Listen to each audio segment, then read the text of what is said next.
Hindi dapat tinatanggihan ang nakatuping 1,000 peso polymer banknote ayon sa BSP. Maaari namang isumbong ang mga individual at negosyanteng hindi tumatanggap ng nakatuping polymer bill sa BSP, DTI at LTFRB. Alamin yan sa report ni Paul Hernandez.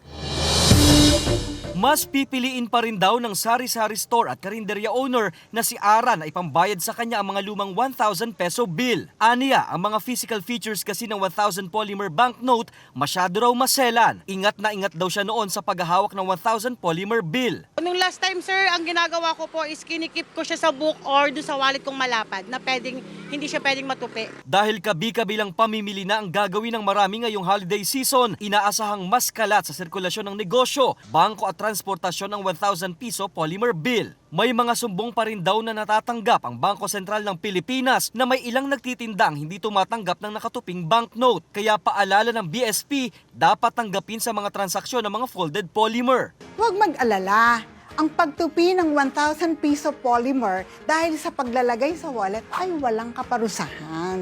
Nananatili pa rin daw ang halaga nito kahit pa may tupi at tulad daw ng nakagawian ng pagtatago sa perang papel ay pwede ring gawin sa polymer bill para mapanatili itong malinis at maayos. Ayon sa BSP, kung hindi pa rin tinatanggap sa mga bangko, tindahan at pampublikong sasakyan ng 1,000 polymer banknote, pwede magreklamo sa DTI at LTFRB. Pati DILG, pinaalalahanan din ng mga tanggapan sa LGU na pwedeng tanggapin ang nakatuping polymer. Hinihikayat nilang i-report ang mga tumatanggi sa folded banknote. Payo ng BSP sa publiko na pangalagaan ng pera, papel man o polymer para sa mas matagal na pananatili nito sa sirkulasyon.